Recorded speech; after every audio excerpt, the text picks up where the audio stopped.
Hi, എല്ലാവർക്കും നമസ്കാരം. അപ്പോൾ ഞാനിന്ന് സംസാരിക്കുന്നത് എഗ്ഗിൻ്റെ കുറച്ച് ബെനിഫിറ്റ്സിനെ കുറിച്ചിട്ടാണ്. അപ്പോൾ പലരും പറയുന്നുണ്ട് എഗ്ഗ് വളരെ മോശപ്പെട്ട ഒരു ഫുഡാണ്, എഗ്ഗ് കഴിച്ച് കഴിഞ്ഞാൽ കൊളസ്ട്രോൾ കൂടും, തടി കൂടും എന്നൊക്കെയാണ് പറയുന്നത്. അതിൻ്റെ ബെനിഫിറ്റ്സ് നിങ്ങളൊന്ന് കേട്ട് നോക്കൂ. അപ്പോൾ ആദ്യം എന്ന് പറയുമ്പോൾ എഗ്ഗ് എന്ന് പറയുന്നത് ഒരു കംപ്ലീറ്റ് പ്രോട്ടീനാണ്. കംപ്ലീറ്റ് പ്രോട്ടീൻ എന്ന് പറയുമ്പോൾ നമ്മുടെ ശരീരത്തിൽ 9 എസെൻഷ്യൽ അമിനോ ആസിഡ് നമ്മുടെ ശരീരത്തിന് തന്നെ ഉണ്ടാക്കാൻ പറ്റാത്തതുണ്ട്. അപ്പോൾ അത് നമ്മൾ ഫുഡിനെ ആശ്രയിക്കണം. അപ്പോൾ ഈ 9 എസെൻഷ്യൽ അമിനോ ആസിഡും ഈ മുട്ടയിൽ അടങ്ങിയിട്ടുണ്ട്. അതുമാത്രമല്ല വൈറ്റമിൻ എ ആയാലും ഡി ആയാലും ഇ ആയാലും കെ ആയാലും സെലിനി ആയാലും ബയോട്ടിൻ ആയാലും B12 ആയാലും എല്ലാം ഇതിൽ അടങ്ങിയിട്ടുണ്ട്. വൈറ്റമിൻ സി ഒഴികെ ബാക്കി എല്ലാ ന്യൂട്രിയൻസും ഇതിലടങ്ങിയിട്ടുണ്ട്. പിന്നെ കോളീൻ അടങ്ങിയാണ് കാരണം നമ്മുടെ ബ്രെയിനും ലിവറിനെയും സപ്പോർട്ട് ചെയ്യാനായിട്ട് ഇത് വളരെ നല്ല രീതിയിൽ സഹായിക്കും. പിന്നെ ഇത് ഹൈ ബയോ അവൈലബിൾ ആയിട്ടുള്ള ഒരു പ്രോട്ടീൻ സോഴ്സും കൂടിയാണ്. എന്താണ് ഹൈ ബയോ അവൈലബിൾ?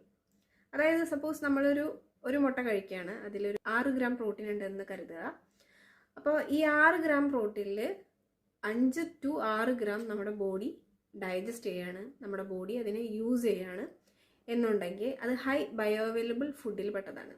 അത് ഹൈ ബയോ അവൈലബിൾ ആയിട്ടുള്ള ഫുഡിൻ്റെ ടോപ്പ് നമ്പർ വരുന്നത് മുട്ടയാണ്.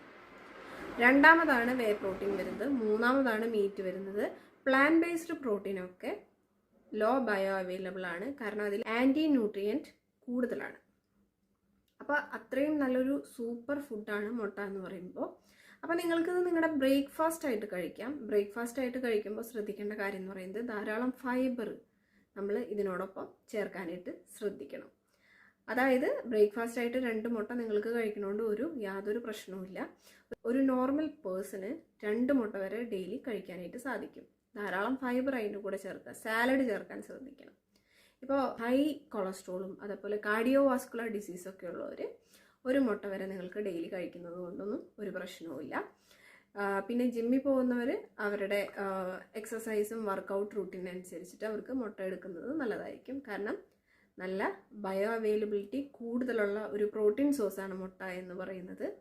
അപ്പോൾ നമ്മൾ പേഴ്സണലൈസ്ഡ് ഡയറ്റ് പ്ലാൻ ചെയ്ത് കൊടുക്കുന്നുണ്ട്. അപ്പോൾ നിങ്ങൾക്ക് ഇൻട്രസ്റ്റ് ഉണ്ടെങ്കിൽ നിങ്ങൾ ഈ നമ്പറിൽ കോൺടാക്റ്റ് ചെയ്യണം.